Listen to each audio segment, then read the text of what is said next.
The Secrets of Life with Subhas Agam.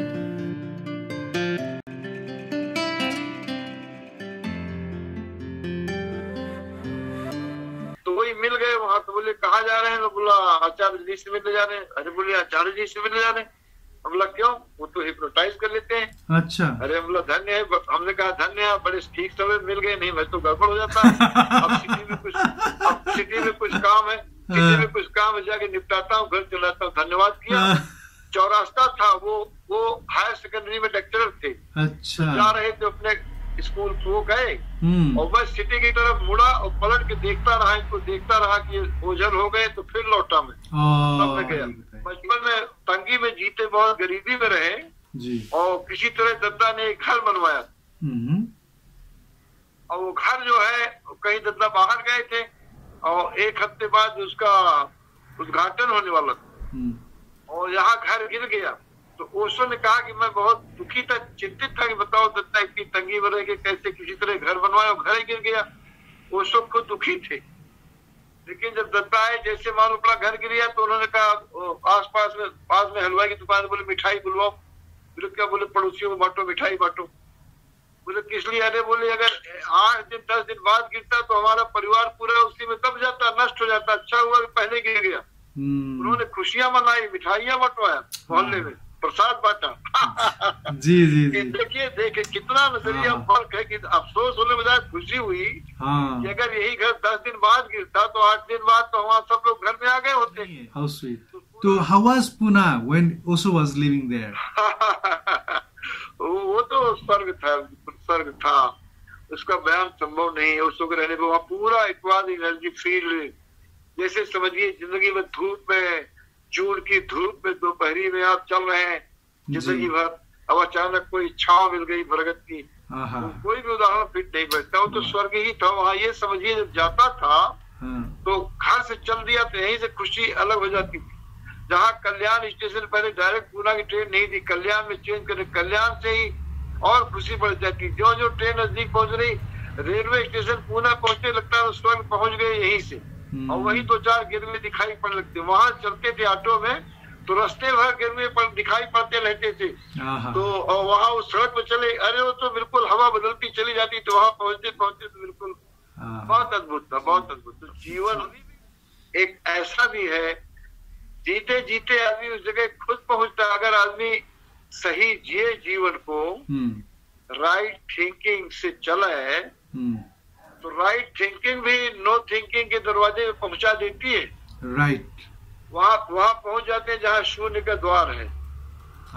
सिर्फ सोचना शुरू करें तो। So right thinking is the important thing. जो कह रहा हूँ सब अपने सब अनुभव किया हमने।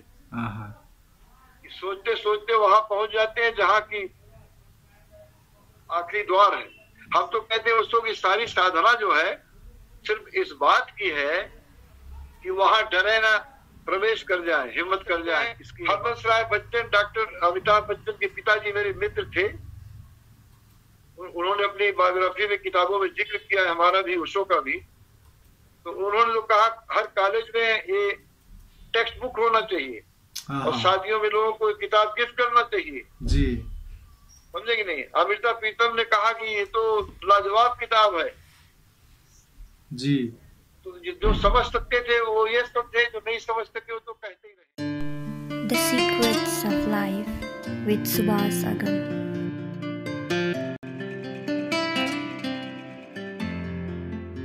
Namaskar साथीहरु, welcome to the Secrets of Life. Today we have very special guest all the way from India, and today I'm trying to speak in Hindi as it is not my mother tongue, but it is of course a language that I have been hearing since my childhood, so I hope I will manage it. So today we have very special guest. His name is Agya Bharati Swamiji. He is such a personality. He wrote 19 books about Osho, and he was the only person who would visit Osho without appointment, and he is such a loving, sweet and rebellious person. Let's welcome him in our show. Swami ji, आपको स्वागत है इस कार्यक्रम में। ओह, thank you. तो how are you Swami ji, आप कैसे हैं? बहुत अच्छे। बहुत अच्छे। तो आजकल कुछ नया किताब लिख रहे हैं, क्या कर रहे हैं आप? हाँ, लिख रहे हैं। अच्छा। हमारी एक्चुअली हिंदी में है, 2 अंग्रेजी में है जी। और अंग्रेजी में तीसरी किताब जो है जी वो इंडोनेशिया में छपेगी। अच्छा। करीब मैटर पूरा हो गया है, उसके ऊपर डिपेंड करता है कब वो देख पाएंगे उसको। अच्छा। अभी उसका टाइटल भी वही खोजेंगे। अच्छा। असल में उस मैगजीन में मैं रेगुलर लिखता था, तो वो संपादिका भगवती इतना प्रभावित हुई कि उसने हमें कहा कि आप अपना बायोग्राफी लिखिए, हम उसको पब्लिश करना पसंद करेंगे। तो बायोग्राफी मैं अपने जन्मदिन से शुरू किया, तो 5-6 एपिसोड हुआ, तभी मुझे लगा कि तो एक तीसरी किताब तैयार हो जाएगी। तो उस अंदाज से लिखा, वो करीब 57-58 एपिसोड हो गए हैं। It will make a book now. Okay. और लगातार संपर्क, मैं 14 से 16 घंटे रोज यही सब करता हूँ। अच्छा। 8-9 घंटे में सोना, खाना, पीना सब कुछ शामिल है। अच्छा। बाकी all the time I am here with Osho. Wonderful. तो let's start the story from beginning. आप रेलवे में काम करते थे, आप रेलवे के ऑफिसर थे। तो आप जब रेलवे में थे, ओशो से मिलने के पहले ही आप में जो साधना की प्यास है, जो साधना की मुमुक्षा है, जो गुरुओं के प्रति, सन्यासियों के प्रति जो प्रेम है, वो कब से था आप में? वो तो परंपरावादी ढंग से तो बचपन से कहीं इसको उसको करते थे। ठीक। लेकिन सचमुच में मैं उसको से मिलने के पहले कृष्ण का भक्त था जी, और कृष्ण के साथ बहुत से चमत्कार हुए हैं। अच्छा। मैंने देखा है वो सब, लेकिन बहुत बड़े चमत्कार हुए हैं। उनका वर्णन करूं तो उसी में 1 घंटे लग जाएगा, उसको छोड़ देते हैं। लेकिन ये समझिए कि एक दिन ख्याल आया कि कृष्ण कहते हैं कि आत्मा अमर है जी, और वो जलाने से जलती नहीं, काटने से कटती नहीं, मारने से मरती नहीं। और वो कहते हैं, तो अनुभव से कहते हैं, मैं तो सिर्फ गीता में पढ़ के जानता हूँ। तो हमें लगा कि तो बेवकूफी की बात है, मेरे भी हाथ पैर, हृदय, आत्मा सब परमात्मा ने वही दिया है, तो मुझे क्यों नहीं अनुभव हो सकता। तो कृष्ण छूट गए और मैं अकेला हो गया। और अकेलापन बड़ा खतरनाक था। वो अकेला, बिल्कुल अज्ञात, एकदम कुछ भी नहीं, भीड़ में भी अकेला। फिर उस समय ऐसी स्थिति हो गई थी कि मैं कभी भी विदा हो सकता हूँ। तो तब ये विजिटिंग कार्ड वगैरह का जमाना नहीं था, लेकिन कागज पे मैं नोट अपना पता लिख के रखता था कि सड़क में चलते हुए कभी हार्ट फेल हो जाए, ब्रेन हेमरेज हो जाए। क्योंकि एकदम अकेला, दुनिया में अकेला होना बहुत बहुत भयावना है जी। तो उस समय हमें खलील जिब्रान मिला। तो खलील जिब्रान की किताबें पढ़ा, मैं ढूंढ के पढ़ा जहां भी मिली, और तो वो उसको गुरु ही मान लिया। अच्छा। उसके बाद फिर ऐसी घटना घटी कि 66 में दिसंबर के पहले हफ्ते में मुझे कुछ हुआ। अच्छा। जो कि वर्णन के परे है, जो कि बिल्कुल मैं इनलाइटन जैसा ही जीने लगा। अच्छा। सारे लक्षण इनलाइटन के जो आज जानता हूँ, सारे लक्षणों को जी रहा। अच्छा। काम, क्रोध, मद, लोभ सब शून्य। 2-4 20 सुंदरियां अगर नंगी ऊपर लेटे तो कोई पर जैसे बच्चे को छू लो या गुलाब का फूल छू लो जाए, ऐसी दशा में। अच्छा। इतनी ऊर्जा का अनुभव होता था कि लगता था बस चाहूं बस तो पृथ्वी कूद के आ जाएगी मुट्ठी में, और इतना भर करूं तो चूर चूर हो जाएगी। लेकिन कोई इच्छा ही नहीं रह गई। No desire was left. Okay. कोई इच्छा नहीं थी। तो मैं परमात्मा हूँ और सब परमात्मा है, उसके सिवा दूसरा कुछ है ही नहीं। लोहा, लंगर, लकड़ी, ये भी सब परमात्मा ही है। अच्छा। ऐसा अनुभव कर रहा था रात दिनों में। कर्ता का भाव नहीं रह गया। मैं तब निगले में लोगों को पायलट था, बाद में अवसर हुआ तो लोगों को पायलट था, था कि हाँ साक्षी हुई चलती है साइकिल। मैं चला तो बोले नहीं होता, मैं साक्षी तक साइकिल चल रही है। स्त्री पुरुष का भेद मिट गया, सड़क पे चलता सब दिखाई पड़ते से आत्मस्वरूप दिखते थे। ऐसी दशा में जी रहा। अच्छा। ऐसी दशा में जीते जीते 2 महीने गुजरा तो कोई पत्नी बच्चे कुछ भी नहीं है, सब कोई ख्याल है, सारी दुनिया अपनी है, पत्नी बच्चे अलग से कुछ नहीं रह गए थे। अच्छा। और प्रेम ही धर्म है, प्रेम ही सत्य है, बाकी सब बकवास है। ठीक ठीक। ये जात पात के विशेषण सब खत्म हो चुके थे, मेरे जात के विशेषण, धर्म के विशेषण, राष्ट्र के, नेशन के तो बकवासें। तो उस समय लगा कोई और भी कहे इस बात को। अच्छा। तो उस समय आश्चर्य की तरह मैं जिस समय जा रहा था उसको को मिलने आचार्य रजनीश को, हाँ। तो मैं नहीं जानता था जिससे मिलने जा रहा वो कौन है। वो संत है या कवि है या लोहे लंगड़ की दुकान वाला है या कौन है, कोई ज्ञान ही नहीं था। बस ऐसे पूछना शुरू किया कि आचार्य रजनीश, तो किसी ने कहा कि नहीं आचार्य मैं नहीं जानता। अच्छा। दूसरे आदमी ने कहा कि नहीं कोई आचार्य रजनीश जबलपुर में नहीं है। इतने में एक पोस्टमैन जाता दिखाई पड़ा मुझे। तो साइकिलों का जमाना था, तो मैं भी साइकिल लगाया उसके पास गया, तो उसने हमें पता बताया। सही। तो वहां मैं गया, दोपहर का वक्त था, 12:15 12:30 बजे दिन थे। एक चीज और बताया, उससे मिलने के पहले चौरस्ता पड़ता है, उस पर एक हमारे मित्र मिल गए। वो सीनियर कवि 16 वर्षों से कविताएं लिख रहे थे। अच्छा। और मैं 64 की मार्च से लिखना शुरू किया, 2 साल हुए। उनके साथ उठता बैठता था, तो वही मिल गए वहां। तो बोले कहाँ जा रहे हैं? मैं बोला आचार्य जी से मिलने जा रहे हैं। अरे बोले आचार्य जी से मिलने जा रहे हैं? हम बोला क्यों? वो तो हिप्नोटाइज कर लेते हैं। अच्छा। अरे हम बोला धन्य है। हमने कहा धन्य है, बड़े ठीक समय मिल गए, नहीं मैं तो गड़बड़ हो जाता। अब सिटी में कुछ काम है, सिटी में कुछ काम है, जाके निपटाता हूँ, घर चलाता हूँ। धन्यवाद किया। चौरास्ता था, वो हायर सेकेंडरी में लेक्चरर थे। अच्छा। जा रहे थे अपने स्कूल को गए, और मैं सिटी की तरफ मुड़ा और पलट के देखता रहा, इनको देखता रहा कि ओझल हो गए, तो फिर लौटा मैं, तब मैं गया। इतना होश रहता, इतना होश कि मालूम था इस आदमी से ये कहने कोई मतलब ही नहीं कि मुझे दुनिया में कोई हिप्नोटाइज कर ही नहीं सकता, ये कहने का मतलब नहीं था। मैं तो उसको धन्यवाद दिया कि अच्छा आप मिल गए हमें, वरना मैं फंस जाता ऐसा कह के। और उसके बाद गया मिलने के लिए, तो मालूम पड़ा कि भगवान श्री हरि आचार्य श्री विश्राम कर रहे। तो पोस्टल एड्रेस लिया, घर पे आया, घर पे आके एक पत्र लिखा। अब उनके बारे में कुछ भी पता नहीं, पत्र लिख रहा हूँ कि आचार्य आदरणीय आचार्य श्री, आपके द्वारा परमात्मा जो काज करवा रहा है कि उसमें शरीर थक जाए स्वाभाविक है, और अगर कुछ करना है तो शरीर को आराम देना भी उचित है, इसलिए मुझे लौटने में कोई तकलीफ नहीं हुई। लेकिन जब तक एक मुलाकात न होगी मैं मिलने आता रहूंगा, और अगर कभी मुलाकात न हो तो कभी दुखी न लौटूंगा। और फिर आगे अब अंग्रेजी में शब्द आ गया।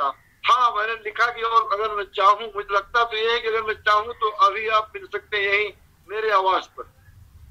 ठीक ठीक ठीक। मेरा आशय ये था, जब पृथ्वी कूद के आ सकती है तो 6 फीट का आदमी क्यों नहीं आ सकता? वो चाहने की बात है। बिल्कुल। लेकिन आगे फिर सेंटेंस अंग्रेजी में आ गया, but what you wonder no desire is left, अंग्रेजी में शब्द आ गया। अच्छा। तो और फिर हमने कहा कि आप कहेंगे लड़का कैसा विरोधाभासी बातें कर रहा है ये।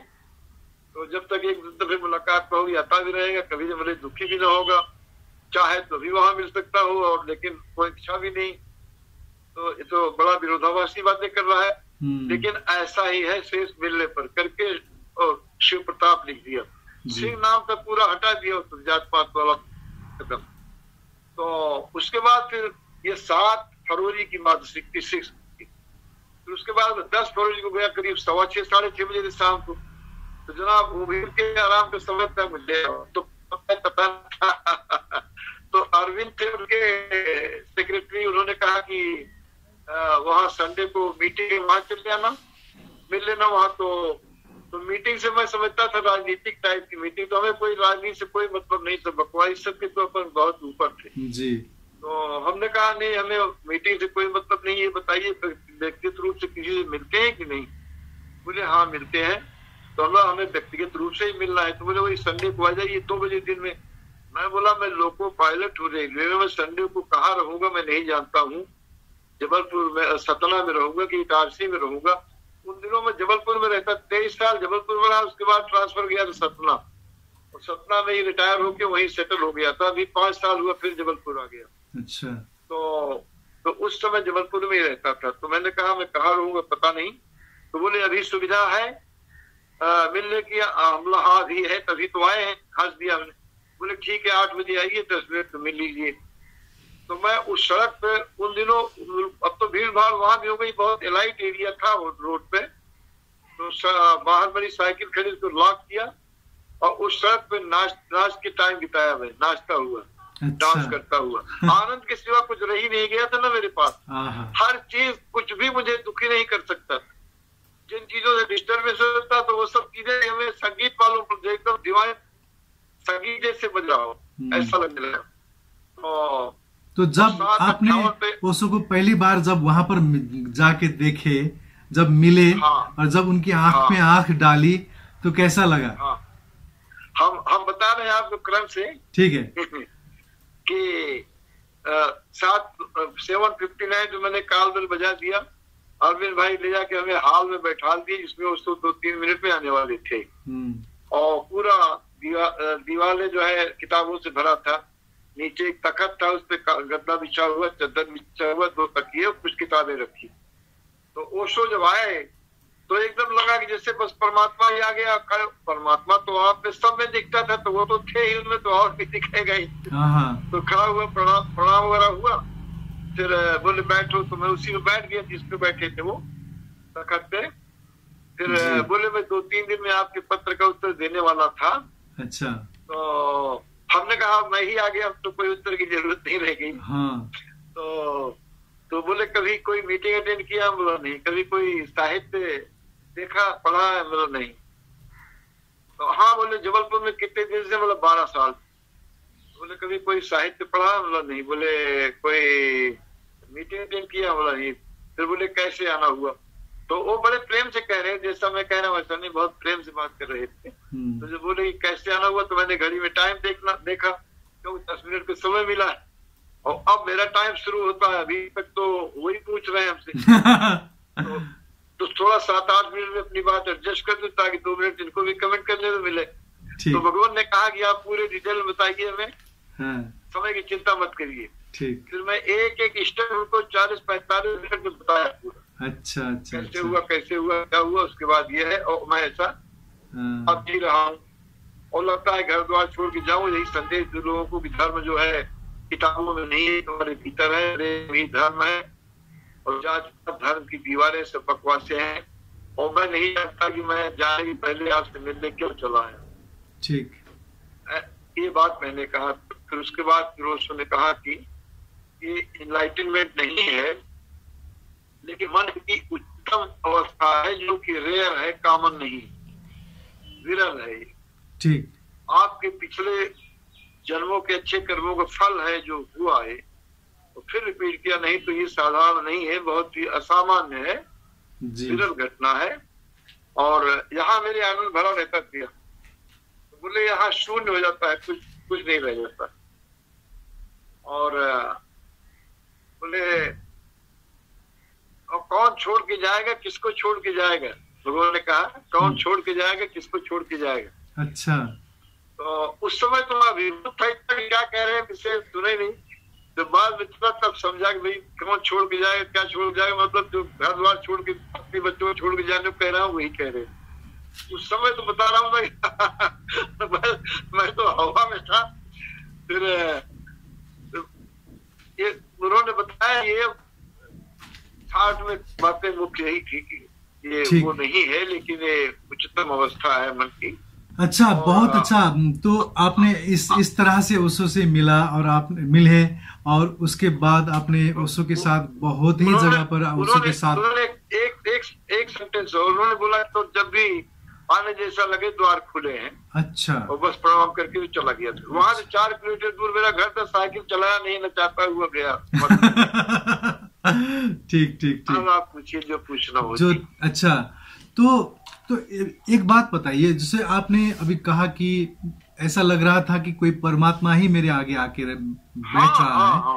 वो उनका ऊर्जा कैसा था, उनका जो होना है, जो जब आप वो आपके नजदीक आए, वहां पर बैठे, उनका वो देख के कैसा लगता था?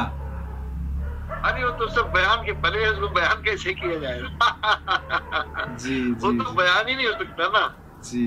तो बयान हमने सुना था कि उनके हाथ ऐसे थे जैसे शांति, उनके हाथ ऐसे थे जैसे गुलाब की पंखुड़ियां हो। उनके साथ तो नहीं, गुलाब की पंखड़ियां वगैरह कुछ नहीं सही बैठते। गुलाब की पंखड़ी पास बैठने में क्या मिलता है? वहां तो महा शांति, महा सौंदर्य, महा चमत्कार, सब कुछ क्या नहीं था। बिल्कुल। तो स्वामी जी, अभी आपने ओशो से संन्यास कब लिया? आपने माला कब पहना? माला देखो, जिस दिन मिला हूँ मैं शिष्य तो उनका उसी दिन से हूँ। जी जी जी, वो तो मुलाकात हुई from the very day I am his disciple. Okay okay. बाकी संन्यास देना शुरू किया उन्होंने 70 में, सितंबर में, मनाली में जी। और अगस्त में मैं 24 दिन की छुट्टी लिए घर जबलपुर से निकला था। जबलपुर से लुधियाना गया, क्योंकि ओशो को लुधियाना आना था लेक्चर देने के लिए बॉम्बे से जी। 3 बार लुधियाना गए, तीनों बार में था, 2 बार साथ में गया तो साथ में लौटा हूँ। तो तीसरी बार ये बॉम्बे जा चुके थे, जून में बॉम्बे गए थे, 30 जून में गए थे, 1 जुलाई को पहुंचे थे, तो अगस्त में वहां से आए थे लुधियाना। मैं जबलपुर से गया, 4 दिन का कार्यक्रम था, 4 दिनों कार्यक्रम अटेंड किया।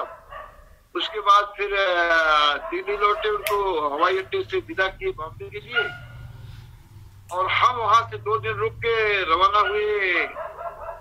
आजोल में कैंप था, आजोल में कैंप के पहले अहमदाबाद में पेशी थी ओशो की हाई कोर्ट में, तो वहाँ अहमदाबाद पहुंचा, तो वहाँ के बाद फिर आजोल पहुंचा, 3 दिन का कैंप वहां था।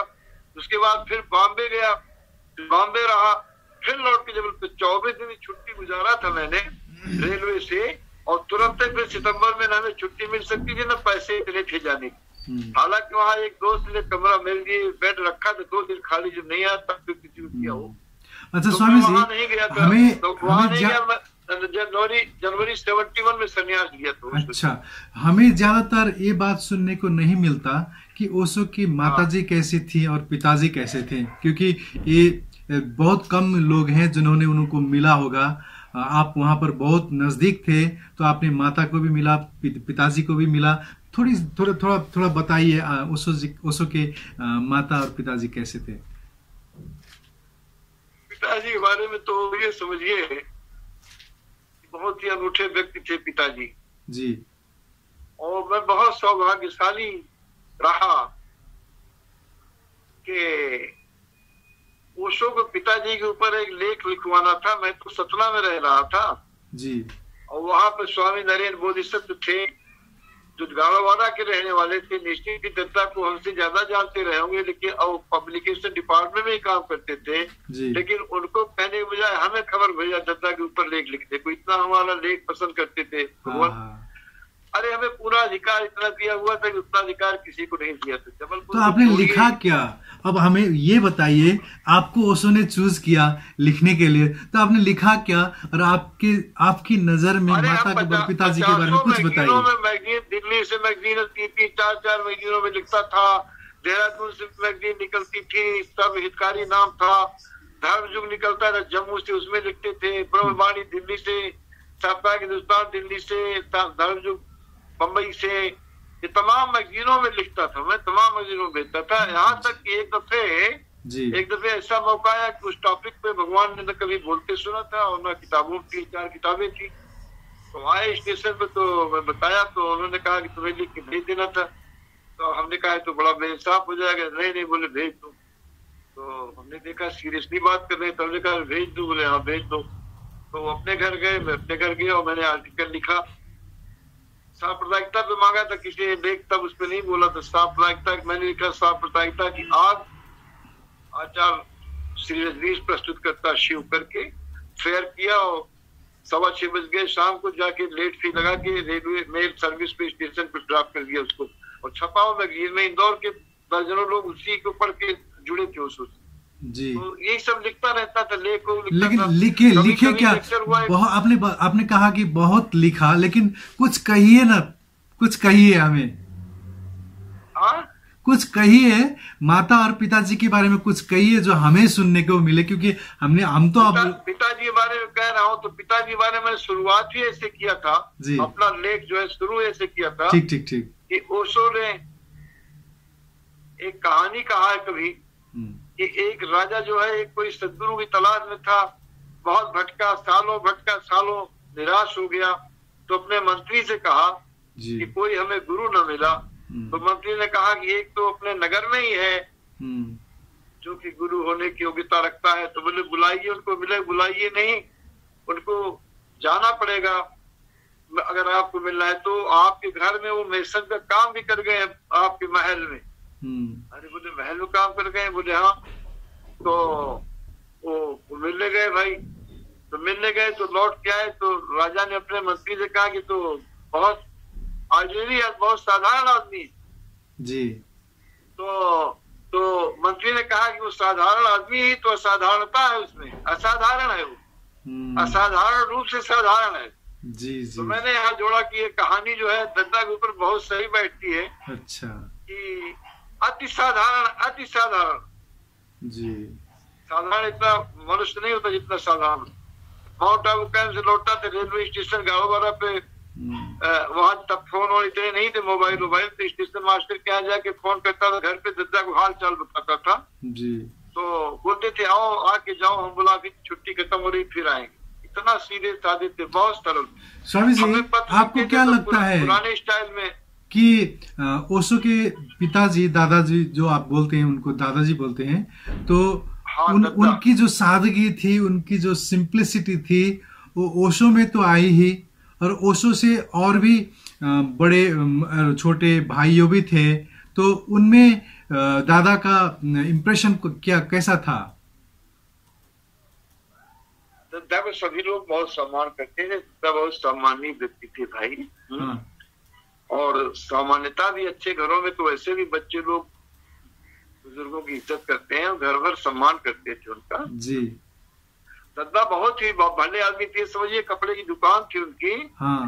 तो कपड़े की दुकान तो कोई गांव आसपास में गांव है, तमाम गर्मियों में सब शादी फादी तमाम कपड़े खरीदने आवे, तो पहले बैठा लेंगे, पानी वानी उसको बोलेंगे पानी पिलाओ, पानी पिलाए, तो हाल चाल पूछते थे कहाँ से आए, कौन कौन है घर में, क्या है, एकदम जुड़ जाते थे पूछ के हाल चाल। बहुत मालूम पड़ जाए गरीब आदमी है तो बहुत सस्ते दाम बिना कोई फायदा उठाए दे देते थे कपड़ा, या उधार ले जाओ जी। तो तभी तो उनके भाई ने अलग कर दिया, बोले इस तरह दुकान लुट जाएगी, तो अलग कर दिया। जिनकी दुकान अलग हो गई, कपड़े की अलग हो गई। जी। बहुत सरल थे। अब ऐसे एक उदाहरण ओशो ने दिया है, एक ओशो ने खुद उदाहरण दिया है, आपने सुना होगा तो। अच्छा। ना सुना होगा तो दोहरा देता हूँ, बहुत अद्भुत उदाहरण है। बताइए। बचपन में तंगी में जीते, बहुत गरीबी में रहे जी। और किसी तरह दद्दा ने एक घर बनवाया,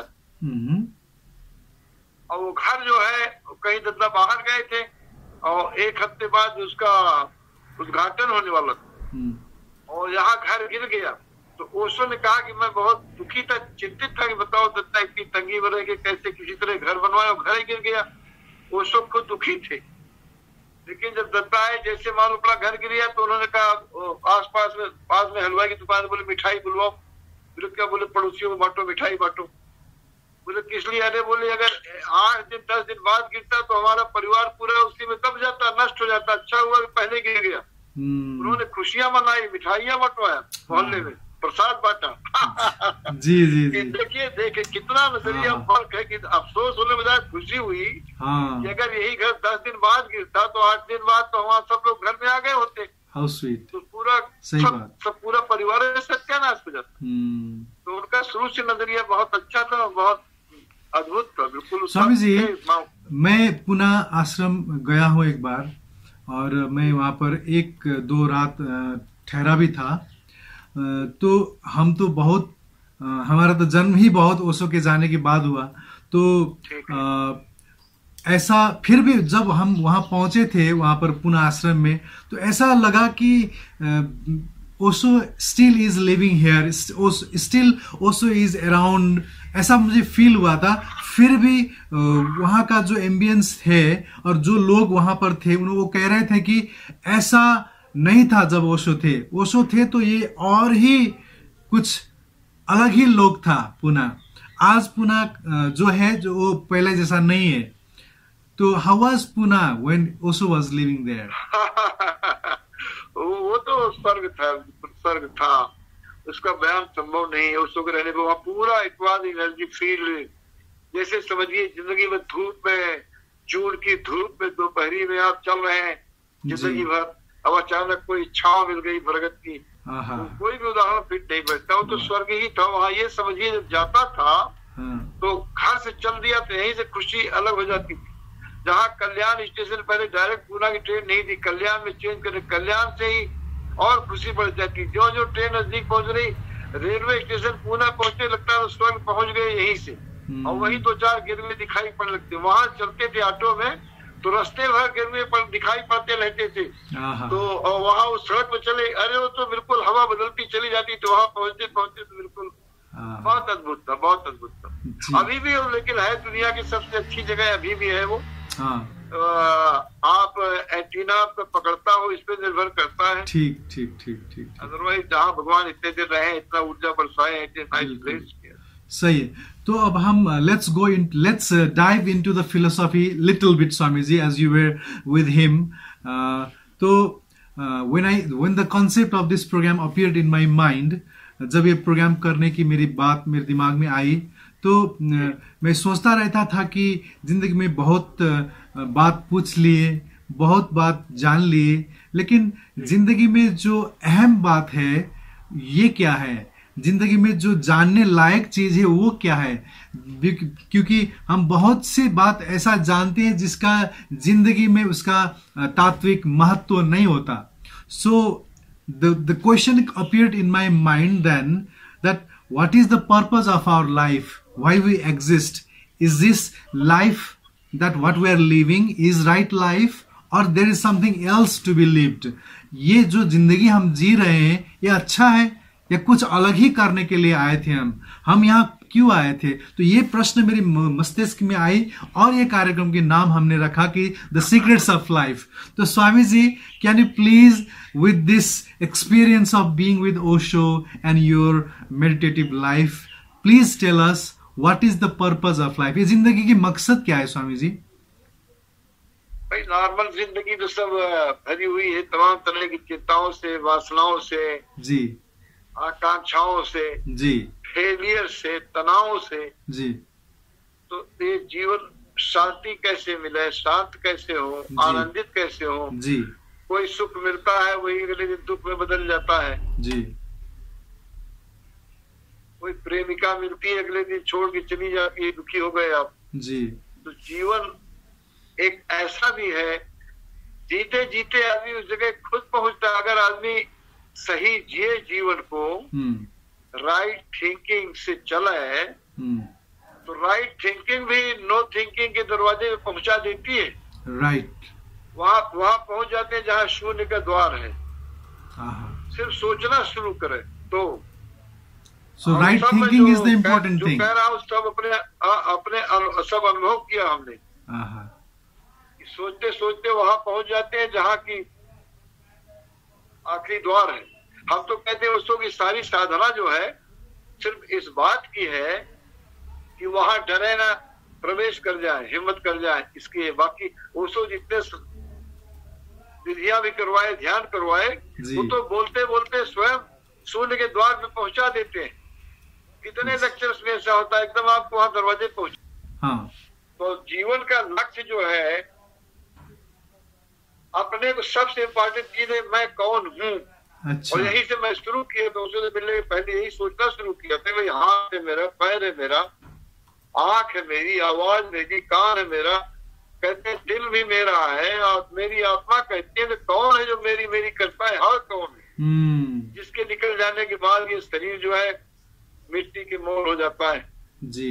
अभी एक यूनिवर्सिटी अमेरिका के वैज्ञानिक ने खोजा है कि अगर 6,000 लाख करोड़ डॉलर हो जी, 6,000 लाख करोड़ डॉलर हो तो एक शरीर बन सकता है, जो कि दुनिया की जीडीपी का 77 गुना ज्यादा होता है। सारे वर्ल्ड की दौलत का 77 टाइम्स मोर वो शरीर है जी। और वो शरीर जिसके पास आज पैसा है, एक आर्गन को फिट कर, ठीक गड़बड़ हो रहा हो ठीक करवाने के लिए अरबों खर्चा कर देता है। बिल्कुल। और कौन है जिसके निकल जाने के बाद खर्च से उठा के जला देते हैं? ये क्वेश्चन हर आदमी के मन में पैदा होना चाहिए। जिसके मन में क्वेश्चन नहीं पैदा होता वो अभी आदमी के शरीर मिल गया है, आदमी नहीं है। ये क्वेश्चन पैदा हो जाए तो आदमी हुआ, वो आदमी होना शुरू हो गया, समझ लीजिए। और जहाँ क्वेश्चन है तो ऐसा कोई क्वेश्चन नहीं है, क्वेश्चन का जवाब भी मिलता है, फिर क्वेश्चन वो आग लग जाती है भीतर, बेचैन हो जाते हैं, बेकरार हो जाते हैं उसके लिए जानने के लिए।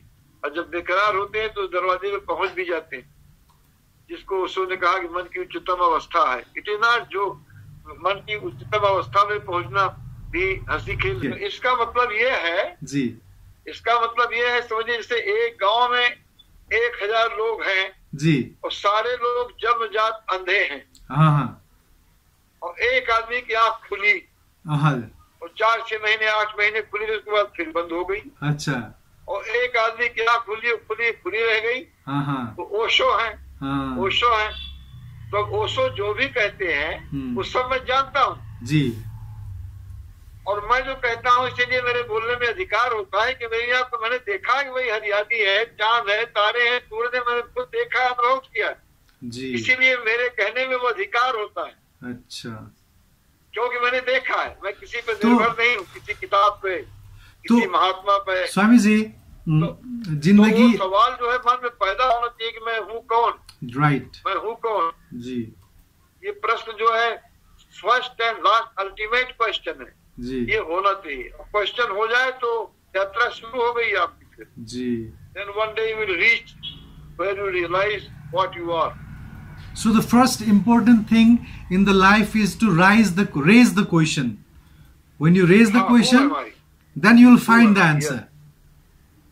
मैं कौन हूँ, ये होना ही चाहिए प्रश्न पैदा होना जी। तो वही तो बात है कि जब एक प्रश्न मन में आई और कोई आदमी पूछता है कि मेरा जिंदगी की मकसद क्या है, तो then he starts the journey of seeking a master maybe. Then लोग कहते हैं कि आप गुरु नहीं ढूंढते, गुरु आपको ढूंढ लेते हैं, गुरु आपको पकड़ लेते हैं। इसको आप क्या कहते हैं? हाँ बिल्कुल सही। आपका जिस समय वो तड़प कई तरह की होती है जी। चलते हुए किसी को देखा, एक सेकंड को कोई लड़की जा रही, बड़ी अच्छी लगी जी, गई, बात खत्म हो गई। एक कोई ऐसा होता है जिसके लिए आप बेकरार हो जाते हैं, रात दिन बेचैन, चैन नहीं मिलता जी। न नींद आती है, न चैन आती है, न दिन में न रात में, बेचैन उसी के लिए। जब तो बेचैनी जब बढ़ जाती है मैं कौन हूँ जानने के लिए, बेचैनी जब अपार में पहुंच जाती है तो ऐसे मुलाकात हो जाती है जैसे मेरी जबलपुर में 12 साल से रह रहा था जी, और वही भगवान मिल गए जबलपुर के अंदर ही। ब्यूटीफुल, वही तो। तो स्वामी जी, now let me ask something else about the Osho and the Osho आश्रम। ओशो ने संभोक्षी समाधि की और इस पुस्तक में जब बोलना शुरू किया और ये पुस्तक जब बाहर भी आई, ये विषय में ओशो ने बोला और ये विषय का पुस्तक भी बाहर आया, तो बहुत से लोगों ने ओशो को सेक्स गुरु के नाम से पुकारा और ये भी कहा कि ओशो के आश्रम में खुलेआम सेक्स होता है, लोग कुत्ते बिल्ली जैसे रहते हैं, वहां आदमी जैसे नहीं रहता। तो यू वेर देयर, सो ये बताइए कि आश्रम में होता ऐसा कुछ था और ये सेक्स के बारे में इनको इतना बड़ा टैग क्यों लगा? दो बातें हैं। एक तो ये कि जिनके समझ में ये आता है, जिन्होंने कहा कि वहाँ कुत्ते बिल्ली जैसे लोग रहते हैं और सेक्स गुरु जो कहते हैं वो अभागे हैं। अभी तक पृथ्वी पे इतना बड़ा आदमी पैदा नहीं हुआ था, अभी तक कृष्ण बुद्ध महावीर सबको मिला कह रहा हूँ जी। वर्ल्ड में ऐसा कोई आदमी नहीं हुआ था अभी तक जिसने सारी दुनिया को गलत कह दिया और सारी दुनिया को मोड़ के दूसरे रास्ते पे चलाने का रास्ता दिखाया। क्योंकि सारी दुनिया गलत है, अगर गलत न होती इतने परमाणु बमों की क्या जरूरत है? क्यों लड़ाइयाँ हैं? क्यों हिंदू मुसलमान लड़ रहे हैं? क्यों हिंदुस्तान पाकिस्तान लड़ रहा है? क्यों अमेरिका ईरान और इजराइल लड़ रहा है? क्योंकि गलत है लोग जी। तो ओशो ने बहुत काम किया है और उनको मालूम था कि समय कम है मेरे पास, इसलिए उनकी हर बात जो है, जो भी उन्होंने किया वो एक डिवाइस था, एक विधि थी। उन्होंने सेक्स पे लेक्चर दिया, खुलेआम मैदान में दिया, तो लोग जो नहीं समझ सके उससे बाहर प्रचार करते रहे, उनको ओशो अनपेड एम्प्लॉय कहते, अवैतनिक कर्मचारी ओशो के, जो उनका प्रचार कर रहे हैं। उनके प्रचार करने से 10 लोग आते हैं, जो 10 में 4 लोग फंस जाते हैं यहाँ, जो वहां है जहाँ समझ सकते हैं तो रुक जाते हैं, और बाकी बाहर जाके अपना दुष्प्रचार करते रहते हैं, जिसको ओशो का काम करना कहते थे।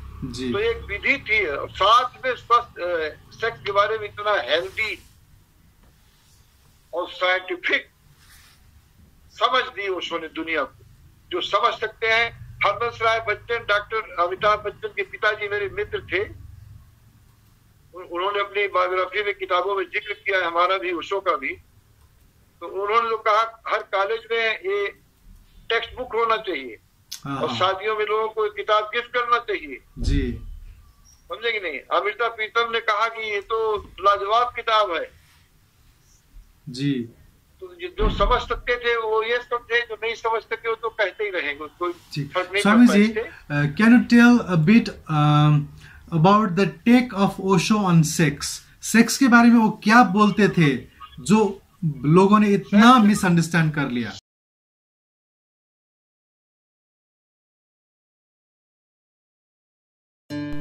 The Secrets of Life with Subhas Agam.